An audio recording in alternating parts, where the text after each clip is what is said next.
Hello and welcome back to D1 Rejects Recruiting Report. Tonight, we're talking all about offers. What does it mean? They're all over Twitter, everyone, everywhere, posting a picture, blessed, grateful to receive an offer. What does that mean?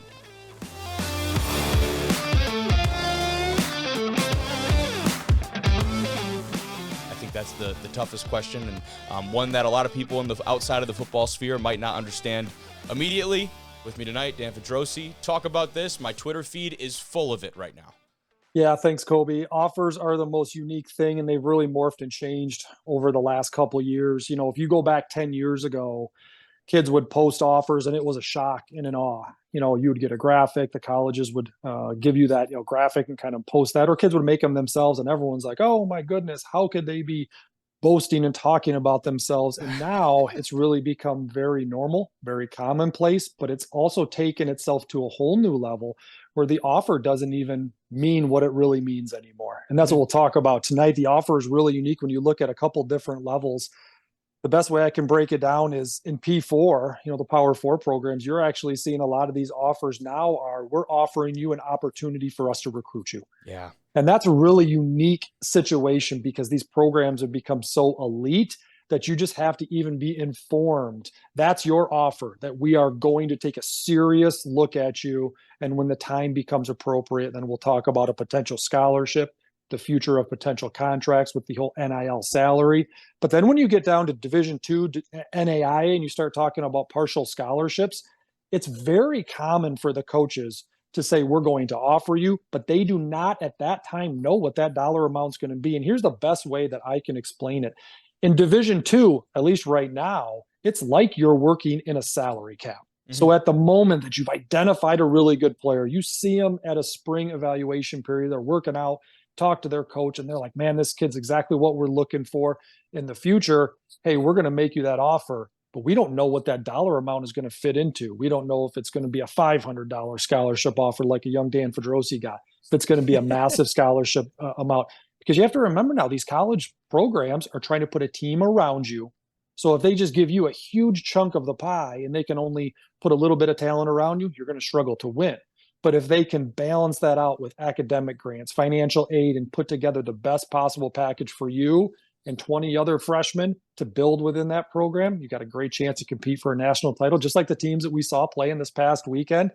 That's where it's really interesting because it's almost like a very small NFL model, and being a part of it myself, it was very engaging. Like you really had to think, you had to spend a lot of time talking about it. I remember working for some coaches and I felt like they were the general manager and like I was a scouting assistant, like I was out on the road.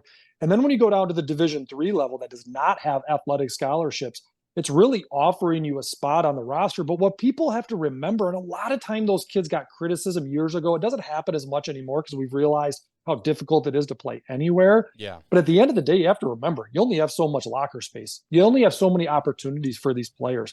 So offering them an opportunity just to be within the program is an unbelievably great opportunity. So those are kind of how the offers now are broken up, and you can kind of sift through the weeds and how challenging that is for any parent or player to really navigate. What does this mean? And even a couple of years ago, posting a D3 offer was something on Twitter that people went back and forth on. You mentioned it. Like, are you really posting this? And then it was like, wait a minute. Yes, actually, he has been granted an opportunity to play in college, and whether that is a roster spot or, just something on the side, whatever that is, right, at the D3 level, it's not coming with the price tag. It's still something I think is the general consensus is something to be celebrated. We get too technical with these things at times. For these young people, it's hard to grow and develop and put yourself in a position, but then also to navigate all these different levels. Look what I just talked about right there. You're talking about 3 different levels. Talk about NAIA, which is just a different governing body. Mm-hmm. And then we expect these players to not be excited about the opportunities they get. And in some cases, they're 15, 16, 17 years old. And I remember those days. And again, it's kind of leveled off now, I think, for the right reasons. But at the end of the day, I remember looking back saying, what's the problem? So what? He got an offer that's not what you would see going to a Power 4 school, or at the time, Power 5. Doesn't make it any less impactful to that player. Doesn't make it any less impactful to that family and the opportunity that it creates. And then in the last few years with the opportunity to transfer up, what that could mean in the future. And again, even if it's within football, but then some of these schools, these Division III schools, are some of the most premier academic institutions in the world. Yeah, they may not go on athletic scholarships for a couple of years, but then you're going to be working for them because they're the CEO of the company that you work under someday. So I Yep. think we've all kind of settled down and realized how cool of an opportunity it is, but it is very tricky now. You have to be cautious as a player to let that engage your emotions too much because it just doesn't mean what it meant 10 years ago. Yeah, and at that D2 level, NAIA, I'm sure as well, although I'm much less familiar outside of the NCAA there, that governing body. But you talk about people coming in that when you offer that initial offer, you talked about not having maybe a price tag attached to that. A lot of that is too, and you had mentioned it earlier, what does the FAFSA look like? What does the academic look like on the scholarship side of things? What kind of test scores does this kid have? Because for someone in my case, coming out of high school, had good test scores, wasn't getting a lot on the FAFSA side, but my academic money combined with what wasn't a quote-unquote ridiculous kind of scholarship offer, that was more than enough for me to come to school and not have to be paying little to nothing out of pocket. So there's a lot of details that get figured out after the fact, I'm sure, on that end. Talk about that and kind of navigating that process when you get one of these offers and then having to figure out maybe some of the other blanks.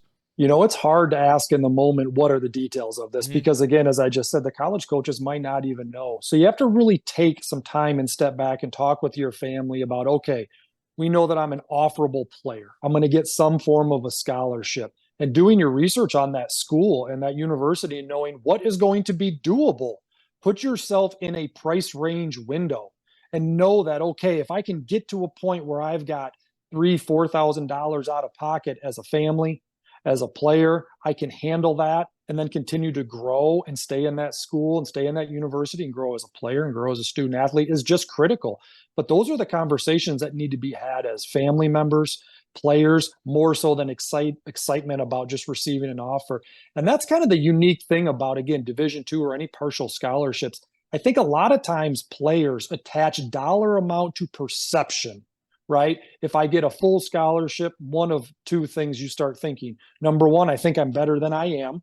Yep. Okay. And then number two, that school likes me more than the other school that offers me less. And that's not always the case. You have to remember now, these programs are trying to put together a group around you that can come in and compete for national titles.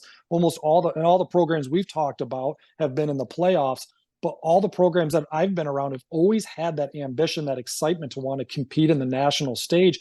You just can't do that with a bunch of guys on 75% scholarships and you have no depth. I mean, look at our Detroit Lions.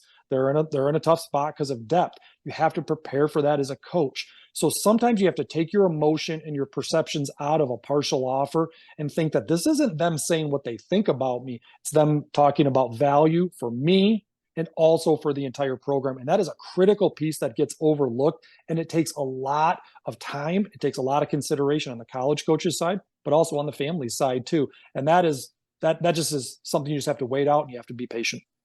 And then flipping over kind of the other side of this for the kids and the student athletes going through it right now, wrapping up their junior seasons, right? This high school season is coming to a close here, and the big question is what's next? What is the timeline like heading into the spring? You've got one more year of football at the high school level, but at this point, you've put most of what's going to be evaluated on film already, especially when you talk about the D2 and D1 levels. So talk about some of the question marks there for that class. Well, the really interesting thing that I talk to a lot of the families that I work with are about these unique unofficial dates that you really need to kind of circle on your own calendar or kind of take some information from. And I'll kind of talk about them in chronological order here. Junior season film is just absolutely critical because this is the best way I can put it. It's as long as the college coaches can wait before they really want to start recruiting you because they don't want to be the last one in the door. You always hear people say the term, well, they showed me the love first, right? They were the first ones that really contacted me. That does matter. That's kind of that intrinsic thing that I say to fight that, but it does have an impact for players. So they don't want to wait forever. The old school day of waiting until senior year and, hey, coach, tell me who your best players are at the highest levels, those days are gone. And then that's always going to create a trickle-down effect from there. So junior year film and setting that up to be evaluated is just a critical piece in the recruiting process in the game of football. Next from there, you really have spring of your junior year. The spring recruiting window is the most critical evaluation period. And here's why. The college coaches come to your campus. It costs you nothing other than time to go to school. You can be comfortable. You can sleep in your own bed the night before. You can work out in a normal like gym class or even in a football class if you have it. And you just feel better. You're more prepared. You're probably going to perform even a couple drills better than you would be if you go in a car 6-7 hours to a summer camp. That's tough on the body, not to mention the physical, or excuse me, the mental anxiety and stress that you're going to deal with about, hey, I need to come and earn this opportunity. So spring evaluation period of your junior year is just so critical. Again, there's not one specific date I can point to, but really between April and May is really one of the most important dates of the year for you to perform. And that is going to really get you slotted into what level can you play at. Because again, they can't wait any longer. They're starting to get ready to lock their kids in for their signing dates. But at the end of the day, they can't wait forever. And if you're just not to the level at that point, they're going to probably start moving on and you'll get slotted down into the level of programs that think, hey, you could play here. Then you go from there. And one of the most unique dates in the calendar is really Christmas after your senior year. You know, for a Division II program, you have to remember, we just touched on it, all those different things it takes to consider an offer. It also takes all those things to get you into school, to get you prepared for that February signing day. So you're talking about their campus shutting down, and you're talking about you getting a Christmas break in high school. There's not going to be a lot of institutional work that can be done there for your recruiting coordinators, for your position coaches. So if they don't have those things locked in around Christmas, that scramble in January is extremely stressful. I've been there. So many of them are trying to make that final evaluation at the Division II level. We watched their junior film. We saw them in that spring evaluation period, and they were borderline Division I guys. It didn't happen. Now we take that final eval off of their senior film, but we're looking for commitments at that point. Hopefully they put the entire package together for you, which at that time, a lot of them can. And then you're spending January just really kind of dotting the I's, crossing the T's, getting ready for that February signing day, because it just takes a lot of time and a lot of work. It does, especially for the teams who are still in the playoff hunt and for teams that have just wrapped up their season. We saw an announcement from Coach Anise over there at Ferris that he probably has copied and pasted a couple of years in a row now, but basically telling recruits, hey, we'd love to get on the road and start recruiting. We're still playing meaningful football. They did that this weekend. Did not have the first half showing we came to expect from this Ferris State defense. Came out to put it away in the second half there. But this Slippery Rock offense came out. They punched first and they punched often. Talk about the guy under center for them, the Harlan Hill finalist. Well, they did. And first off, the best recruiting content you can ever put out there is we're playing for a national title. Mm-hmm. So I would say that was probably well placed by Coach Anise and his staff. But at the end of the day, when I thought about that game leading up to last week, and I'll be the first to admit it, I did not think Slippery Rock would be within 21 points very often in that game. I thought it would really be a Ferris blowout. And to their credit, they really had that game. And I think that goes to show to the, just the effort, the determination, and really almost kind of that championship mindset that Ferris has already, that a Valdosta has, that a North Central has. But when you come in and you want to try to take that from somebody, you have to be confident, and it's going to take a quarterback for you to be able to do that. There's no doubt about that. But when you look at Brayden Long, and again, I always go back to those quarterbacks. I look at some of their junior season film and I think about what did a college program see or maybe even not see in them, and what put them in place to be competitive and almost take down a Ferris State team. When you look at his film from New Oxford, Pennsylvania, you really saw another one of these quarterbacks who was mobile, but not just looking to tuck it and run it. And I think that that's really a key piece, because in these games, you have to be able to keep the ability to throw the ball alive. You have to have the ability to move within the pocket, allow those receivers to get open that are playing against really good secondary from Ferris who have speed that can kind of clamp those receivers down. His ability as a high school quarterback to kind of move in the pocket, still find the throws, you saw it even in this game this past Saturday. And the thing that's tough is you're obviously talking about a team that got so close. This is the toughest game to lose. Not to say the national championship is an easy one to lose. Nobody wants to lose, but the semis are so tough because it's like, man, we didn't even get there. We were so close. We had them. I think they were up by 10. And all of a sudden you're going to spend probably the rest of your life thinking about that second half. I've been there. I remember being up 10 on Grand Valley my senior year in the playoffs, and we just couldn't hang on. But when I thought about him, and then I also thought about any young quarterbacks either on Slippery Rock's roster or any that maybe watch this and are thinking, what does this kid do? It takes that competitive spirit to really do that. And you have to stay with your process.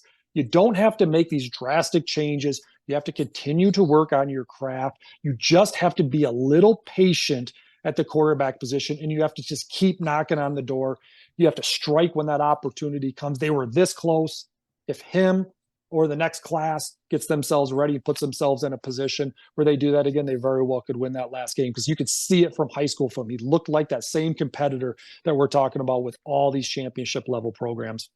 And on the other side of the ball, Ferris State, and had Trinidad on the show yesterday. We talked a lot about, Katzur and Brady Rose and some of the other pieces that make this offense dynamic and explosive. But there's another guy out there that I know you wanted to highlight on that Ferris State offense. Well, this is really interesting. Taariik Brett from down in Mount Zion, Georgia. So, obviously they're going to play Valdosta State right out of Georgia. And they got a kid who I thought made a huge impact in this game. And it looked like his kickoff return for a touchdown might have swung the momentum in that game. And those are the breaks in college football, especially in playoffs, that you need. But when you go back and you watch this player, man, he reminded me a lot of Darren Sproles. Extremely explosive. And if you even remember that name or remember where he's from, I can maybe Venmo you a little extra money for how good that would be to snag that one.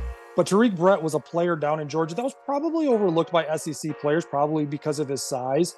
But his ability to get up, I call it from 0-60, is probably as good as anybody I've seen at the Division II level. And the thing that's really unique when you think about him and you think about what Ferris has done, people might not say that Michigan is one of the hotbeds for recruiting. Detroit obviously gets a lot of credit. You see some great players, especially come out of Cass Tech and some of those programs that have gone all over the country. Mm-hmm. But the GLIAC is all over Michigan as far as the program. So they're going to heavily recruit their own home state.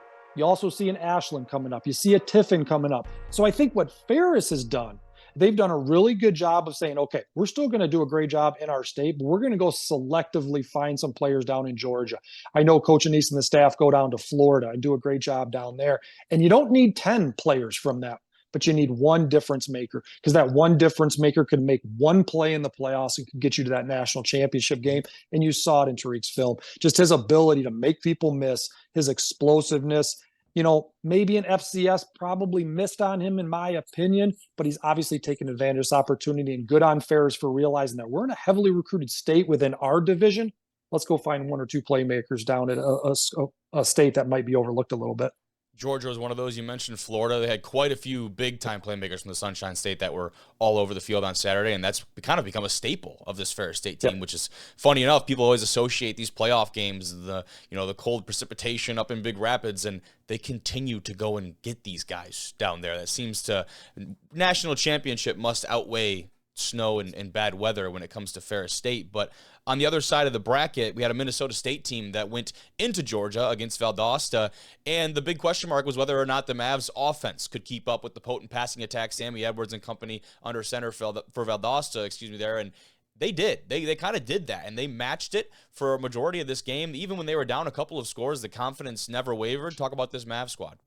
Yeah, Mankato, I thought, put on a great effort, and they were right there. I flipped that game on right about halftime, a little bit after halftime, and they were in the mix. Obviously, Valdosta was having an incredible rushing performance. To have their running back score 5 touchdowns was just incredible.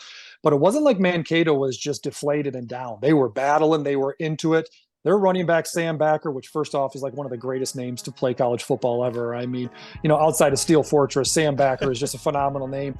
But Sam can carry the rock now, and to do it against the Valdosta State team, and one of those touchdowns being 69 yards, you're talking about a kid from Chatfield, Minnesota, that ran away from a team that is one of the most perennial powers, as one of the most fertile recruiting states in the country, and then also brings in a ton of transfers, and ran away from that team and put them in a position.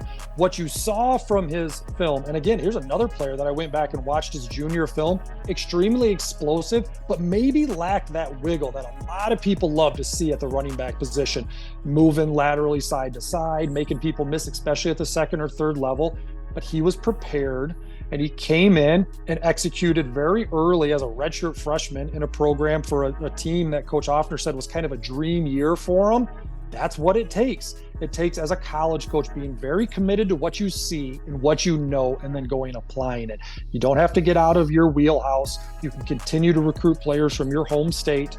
put them in position, and maybe they're lacking that one thing. In his case, maybe a little bit of that side-to-side shake, but man, he's physical, and he can absolutely get up and go, and he proved it. That's a team that's not going to have a dream season anymore. It's going to actually probably start coming to expectations for them to be traveling down to that national championship game, or at least the semis almost every year. So we'll see if he can continue to develop, if he can maintain that high level of growth. That's what they're going to, kind of step into that expectation realm moving forward.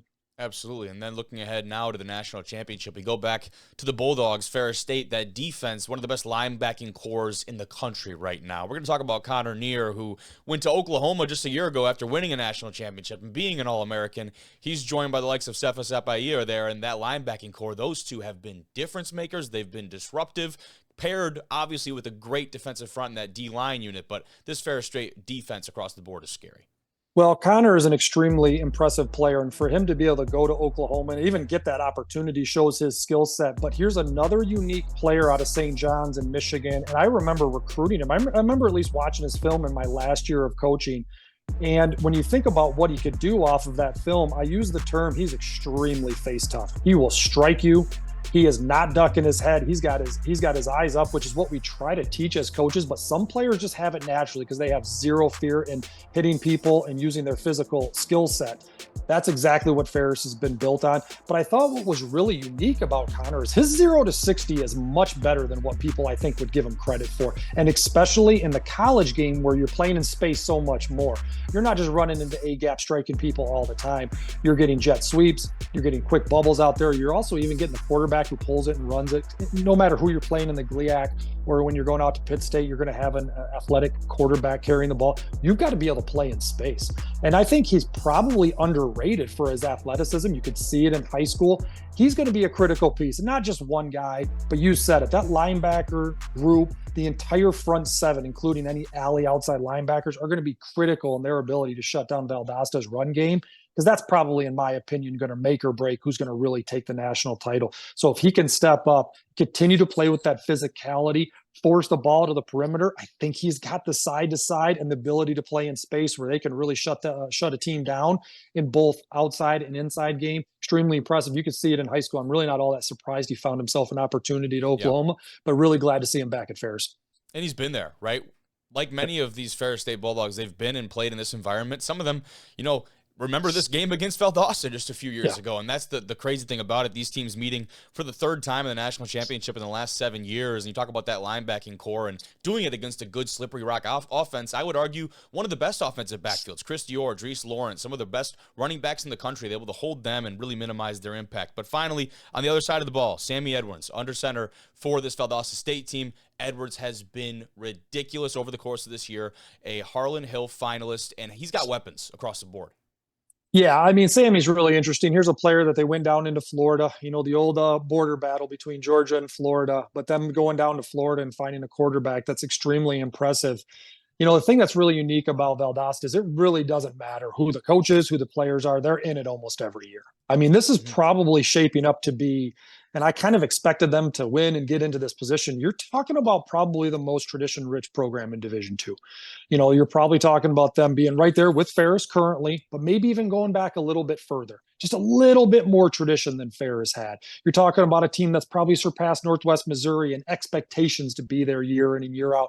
And again, you're talking about a program that has had the likes of Kirby Smart and Will Muschamp coaching their staffs a long, long time ago.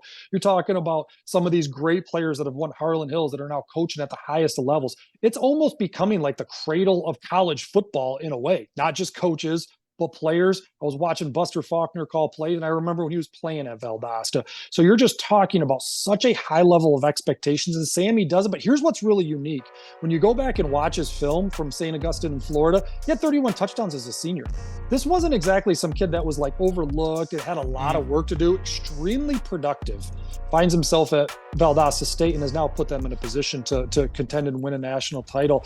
But here's what's really fascinating. I think that's where the chess match is going to be determined and who wins this game. Because again, you could see it in high school film. His ability to stand in the pocket as a 6'3" quarterback is critical. And it really does not need to be undervalued.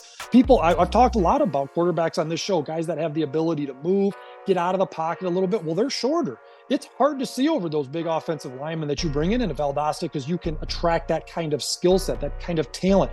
But for this 6'3" quarterback to stand in there and fire the ball over the middle to those receivers, like the ones we talked about last week, that is going to be huge because I just don't think Ferris is going to allow you to run the football. And you saw his quarterback play in high school, 31 touchdowns. But when he pulls it, he was way more dynamic than you would think for a guy who appears to have that pocket passer skill set. You generally don't see them pull it and burst and run the way he did on his high school film.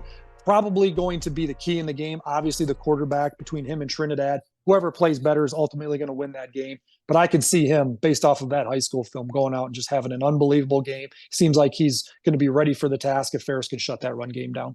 And you talk about it, man. It doesn't seem like it matters who's a part of this Valdosta team. They always find a way. And Coach Tremaine Jackson over there and this whole squad, this is a totally different team than what Ferris went up against years ago. And we talked a lot about that on the episode. So I'm certainly very excited for this one. I do not expect it to be a blowout in any kind of fashion in that way. So I'm expecting a very back and forth one where we see some big explosive plays and some, maybe exposing some weak spots on both sides of these teams that we hadn't seen before. So really excited about it, but thank you very much for your insight tonight, man.